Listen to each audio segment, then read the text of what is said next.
Ketika semua raja orang Amori di sebelah barat sungai Yordan dan semua raja orang Kanaan di tepi laut mendengar bahwa Tuhan telah mengeringkan air sungai Yordan di depan orang Israel, sampai mereka dapat menyeberang, tawarlah hati mereka dan hilanglah semangat mereka menghadapi orang Israel itu. Pada waktu itu, berfirmanlah Tuhan kepada Yosua, buatlah pisau dari batu, dan sunatlah lagi orang Israel itu untuk kedua kalinya. Lalu Yosua membuat pisau dari batu, dan disunatnyalah orang Israel itu di bukit kulit katan. Inilah sebabnya Yosua menyunat mereka.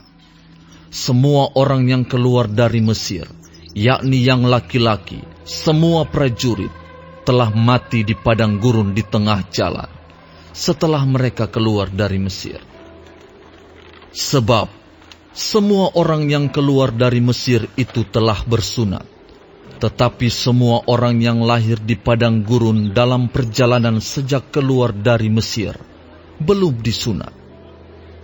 Sebab 40 tahun lamanya orang Israel itu berjalan melalui padang gurun, sampai habis mati seluruh bangsa itu, yakni prajurit yang keluar dari Mesir, yang tidak mendengarkan firman Tuhan. Kepada mereka itu, Tuhan telah bersumpah bahwa Ia tidak akan mengizinkan mereka melihat negeri yang dijanjikan Tuhan dengan bersumpah kepada nenek moyang mereka, akan memberikannya kepada kita, suatu negeri yang berlimpah-limpah susu dan madunya. Tetapi anak-anak mereka yang telah dijadikannya ganti mereka, mereka itulah yang disunat Yosua, sebab mereka belum bersunat, karena mereka tidak disunat dalam perjalanan. Setelah seluruh bangsa itu selesai disunat, maka tinggallah mereka di tempatnya masing-masing di perkemahan itu, sampai mereka sembuh. Dan berfirmanlah Tuhan kepada Yosua, hari ini telah kuhapuskan celah Mesir itu daripadamu. Itulah sebabnya nama tempat itu disebut Gilgal sampai sekarang. Sementara berkemah di Gilgal, orang Israel itu merayakan Paskah pada hari yang ke-14 bulan itu, pada waktu petang, di dataran Yeriko. Lalu pada hari sesudah Paskah, mereka makan hasil negeri itu, yakni roti yang tidak beragi dan bertih gandum, pada hari itu juga. Lalu berhentilah mana itu, pada keesokan harinya, setelah mereka makan hasil negeri itu. Jadi orang Israel tidak beroleh mana lagi. Tetapi dalam tahun itu, mereka makan yang dihasilkan tanah Kanaan. Ketika Yosua dekat Yeriko, ia melayangkan pandangnya. Dilihatnya seorang laki-laki berdiri di depannya, dengan pedang terhunus di tangannya. Yosua mendekatinya dan bertanya kepadanya, kawankah engkau atau lawan? Jawabnya, bukan. Tetapi akulah panglima bala tentara Tuhan. Sekarang aku datang. Lalu sujudlah Yosua dengan mukanya ke tanah, menyembah dan berkata kepadanya, apakah yang akan dikatakan Tuanku kepada hambanya ini? Dan panglima bala tentara Tuhan itu berkata kepada Yosua, tanggalkanlah kasutmu dari kakimu, sebab tempat engkau berdiri itu kudus. Dan Yosua berbuat demikian.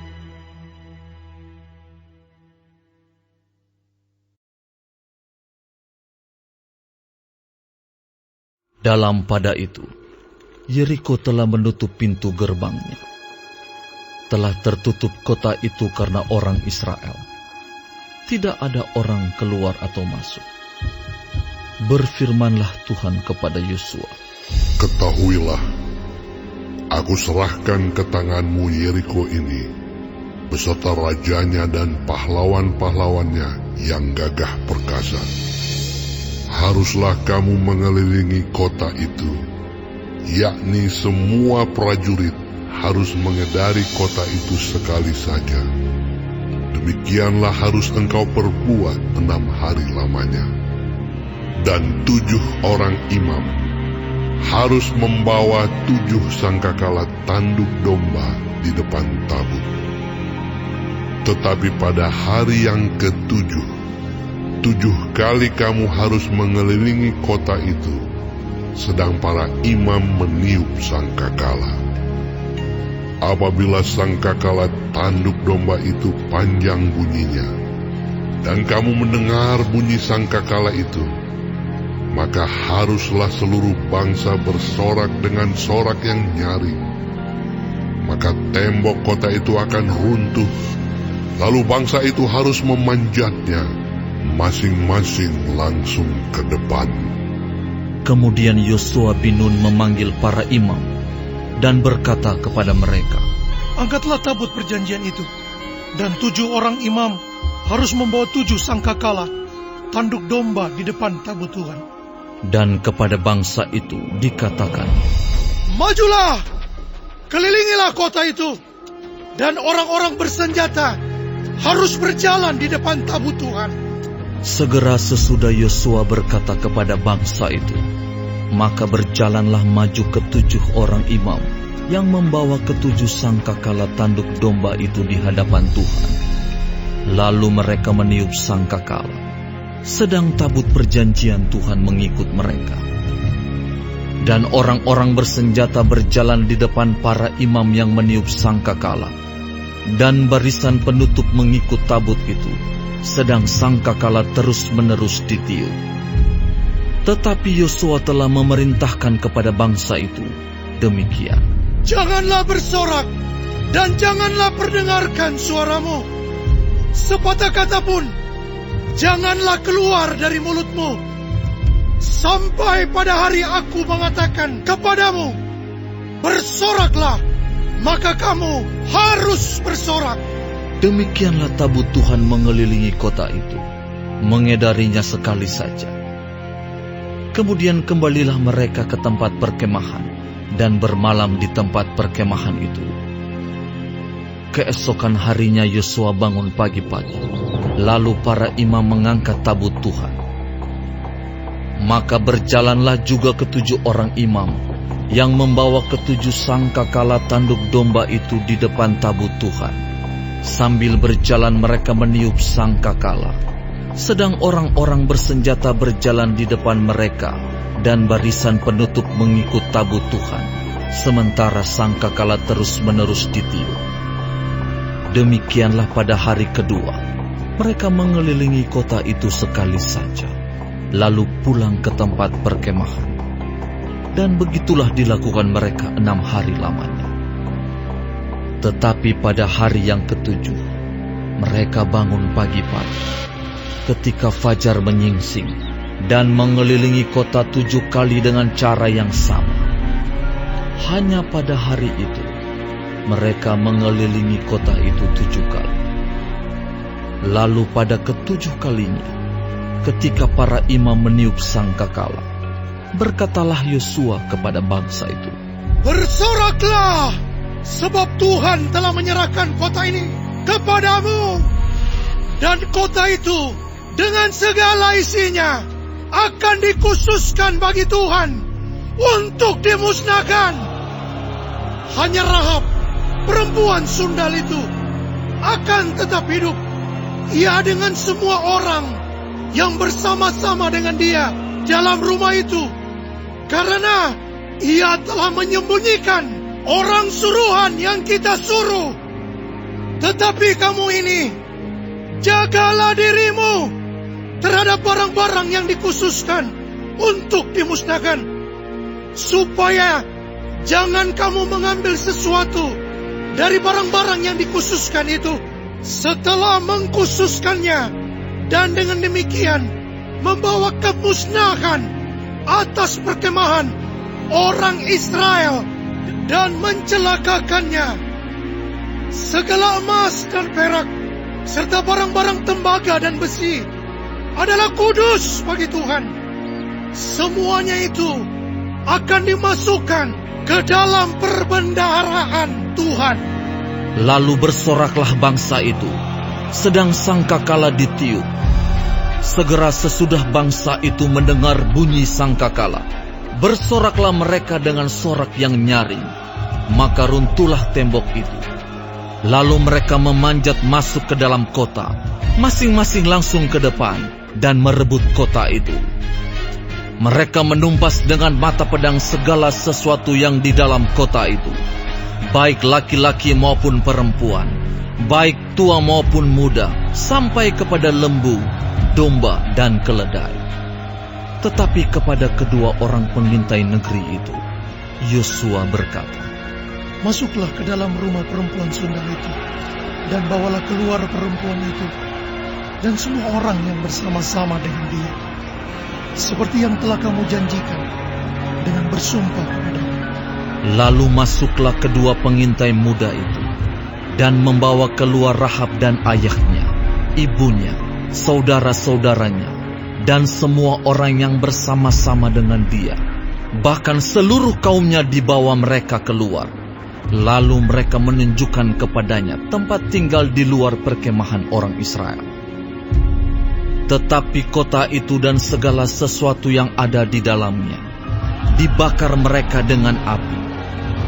Hanya emas dan perak, barang-barang tembaga dan besi, ditaruh mereka di dalam perbendaharaan rumah Tuhan. Demikianlah Rahab, perempuan sundal itu dan keluarganya serta semua orang yang bersama-sama dengan dia, dibiarkan hidup oleh Yosua.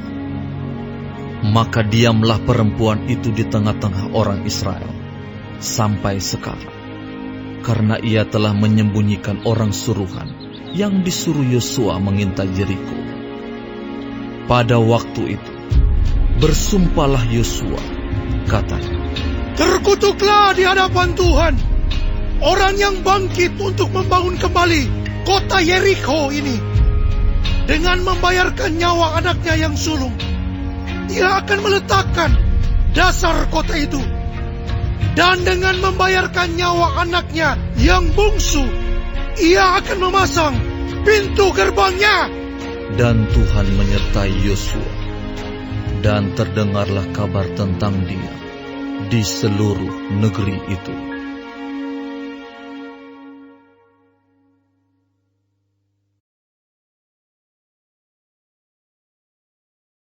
Tetapi orang Israel berubah setia dengan mengambil barang-barang yang dikhususkan itu, karena Akhan bin Karmi bin Zabdi bin Zera dari suku Yehuda mengambil sesuatu dari barang-barang yang dikhususkan itu.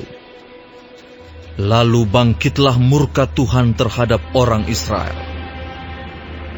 Yosua menyuruh orang dari Yeriko ke Ai, yang letaknya dekat Bet-awen, di sebelah timur Betel, dan berkata kepada mereka demikian, "Pergilah ke sana, dan intailah negeri itu." Maka pergilah orang-orang itu ke sana, dan mengintai kota Ai. Kemudian kembalilah mereka kepada Yosua, dan berkata kepadanya, "Tidak usah seluruh bangsa itu pergi. Biarlah hanya kira-kira 2 atau 3.000 orang pergi untuk menggempur Ai itu. Janganlah kau susahkan seluruh bangsa itu dengan berjalan ke sana, sebab orang-orang di sana sedikit saja." Maka berangkatlah kira-kira 3.000 orang dari bangsa itu ke sana. Tetapi mereka melarikan diri di depan orang-orang Ai. Sebab orang-orang Ai menewaskan kira-kira 36 orang dari mereka. Orang-orang Israel itu dikejar dari depan pintu gerbang kota itu, sampai ke Sebarim, dan dipukul kalah di lereng. Lalu tawarlah hati bangsa itu amat sangat. Yosua pun mengoyakkan jubahnya, dan sujudlah ia dengan mukanya sampai ke tanah di depan tabut Tuhan hingga petang, bersama dengan para tua-tua orang Israel, sambil menaburkan debu di atas kepalanya. Dan berkatalah Yosua, "Ah, Tuhanku Allah, mengapa engkau menyuruh bangsa ini menyeberangi sungai Yordan, supaya kami diserahkan kepada orang Amori untuk dibinasakan? Lebih baik kalau kami putuskan tadinya untuk tinggal di seberang sungai Yordan itu. Oh Tuhan, apakah yang akan kukatakan setelah orang Israel lari membelakangi musuhnya? Apabila hal itu terdengar oleh orang Kanaan dan seluruh penduduk negeri ini, maka mereka akan mengepung kami dan melenyapkan nama kami dari bumi ini. Dan apakah yang akan kau lakukan untuk memulihkan namamu yang besar itu? Lalu berfirmanlah Tuhan kepada Yosua, Bangunlah, mengapa engkau sujud demikian? Orang Israel telah berbuat dosa. Mereka melanggar perjanjianku yang kuperintahkan kepada mereka. Mereka mengambil sesuatu dari barang-barang yang dikhususkan itu. Mereka mencurinya. Mereka menyembunyikannya. Dan mereka menaruhnya di antara barang-barangnya. Sebab itu, orang Israel tidak dapat bertahan menghadapi musuhnya. Mereka membelakangi musuhnya. Sebab mereka itu pun dikhususkan untuk ditumpas. Aku tidak akan menyertai kamu lagi, jika barang-barang yang dikhususkan itu tidak kamu punahkan dari tengah-tengahmu. Bangunlah, kuduskanlah bangsa itu, dan katakan, kuduskanlah dirimu untuk esok hari. Sebab demikianlah firman Tuhan Allah Israel. Hai orang Israel, ada barang-barang yang dikhususkan di tengah-tengahmu. Kamu tidak akan dapat bertahan menghadapi musuhmu sebelum barang-barang yang dikhususkan itu kamu jauhkan dari tengah-tengah kamu. Besok pagi kamu harus tampil ke muka suku demi suku. Dan suku yang ditunjuk oleh Tuhan harus tampil ke muka kaum demi kaum. Dan kaum yang ditunjuk oleh Tuhan harus tampil ke muka keluarga demi keluarga. Dan keluarga yang ditunjuk oleh Tuhan harus tampil ke muka seorang demi seorang.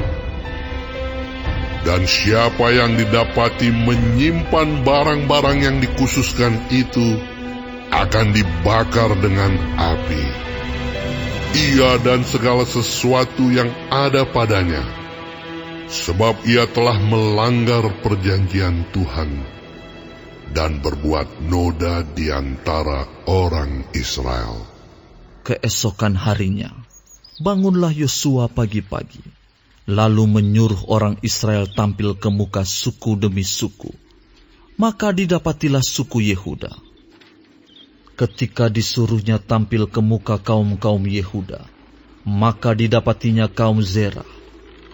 Ketika disuruhnya tampil ke muka kaum Zerah, seorang demi seorang, maka didapatilah Zabdi.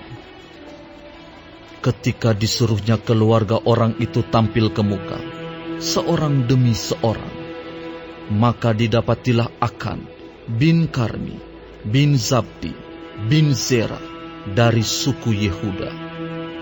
Berkatalah Yosua kepada Akan, Anakku, hormatilah Tuhan, Allah Israel, dan mengakulah di hadapannya. Katakanlah kepadaku, apa yang kau perbuat, jangan sembunyikan kepadaku. Lalu Akan menjawab Yosua, katanya, Benar, akulah yang berbuat dosa terhadap Tuhan, Allah Israel. Sebab beginilah perbuatanku. Aku melihat di antara barang-barang jarahan itu jubah yang indah, buatan Sinear, dan 200 sikal perak, dan sebatang emas yang 50 sikal beratnya. Aku mengingininya, maka ambil. Semuanya itu disembunyikan di dalam kemahku, dalam tanah. Dan perak itu dibawa sekali. Lalu Yosua menyuruh orang segera pergi ke kemah itu. Dan sesungguhnya, semuanya itu disembunyikan dalam kemah Akhan. Dan perak itu ada di bawah sekali. Maka mereka mengambil semuanya itu dari dalam kemah, lalu membawanya kepada Yosua dan kepada semua orang Israel, dan mencurahkannya di hadapan Tuhan. Kemudian Yosua beserta seluruh Israel mengambil Akhan bin Zerah, dan perak, jubah, dan emas sebatang itu, anak-anaknya yang laki-laki dan perempuan, lembunya, keledainya, dan kambing dombanya, kemahnya, dan segala kepunyaannya. Lalu semuanya itu dibawa ke lembah Akhor. Berkatalah Yosua, seperti engkau mencelakakan kami, maka Tuhan pun mencelakakan engkau pada hari ini. Lalu seluruh Israel melontari dia dengan batu. Semuanya itu dibakar dengan api dan dilempari dengan batu. Sesudah itu, didirikanlah di atasnya suatu timbunan batu yang besar, yang masih ada sampai sekarang. Lalu surutlah murka Tuhan yang bernyala-nyala itu. Oleh sebab itu, nama tempat itu sampai sekarang disebutkan Lembah Akhor.